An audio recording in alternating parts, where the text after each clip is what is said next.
Hello friends, welcome to Creative Medicine.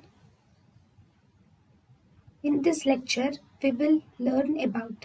Hello friends, let us now learn about some important points in obstetrics. So in the obstetrics and gynecology, we will see some important questions. So there is some syndrome which is called as supine hypotension syndrome, which occurs in pregnant women. What is the supine hypotension syndrome? Here, if you see the pregnant woman from standing, if she suddenly lies down, okay, then in the supine position, the BP decreases. So why this BP decrease in supine position is called as supine hypotension syndrome.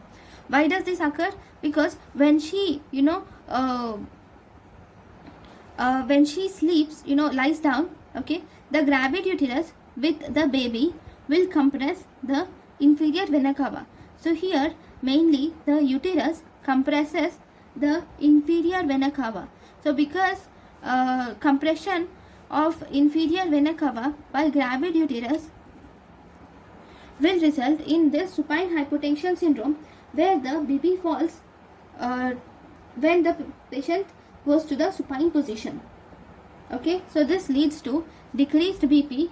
Because decreased BP, there is reflexly increased heart rate, and because of decreased BP, the patient can land in syncope also. This is supine hypotension syndrome. And how are we going to prevent it? So this is the reason why we will have to ask the patient to sleep in lateral position rather than in supine position. Okay, so this is about supine hypotension syndrome. There is one more thing which is important is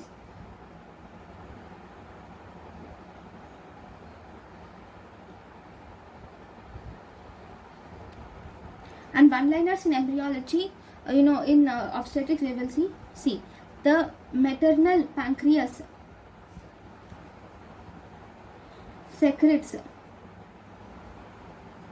not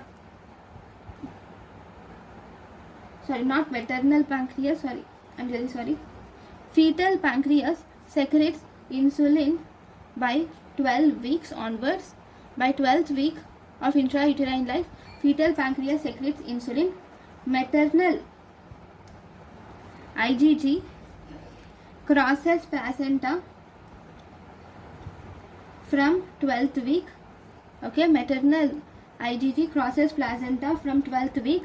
RH factor in fetal blood is it is demonstrated by 38th day after conception. RH factor in fetal blood is demonstrated by 38th day of conception. Then meconium appears by 20th week of gestation. Meconium appears by 20th week of gestation. Then if you see fetal pituitary will secrete growth hormone, ACTH, prolactin and GnRH by 10 to 11th week of intrauterine life. Okay, so all these numbers are very important.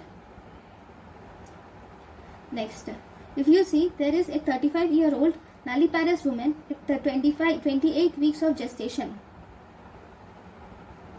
Okay, think that this is one case scenario which was given in FMGE, where there is 35-year-old nulliparous woman and she is at 28 weeks of gestation and she is diagnosed with microinvasive cervical cancer.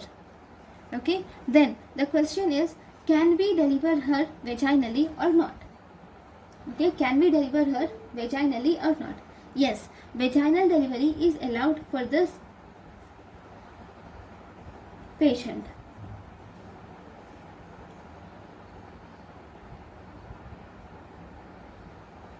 Especially the patient is stage 1A1, or stage 1A2, you can do vaginal delivery by term. These are the important points from obstetrics. Thank you guys for watching my lecture. Thank you. Thank you and thank you for watching.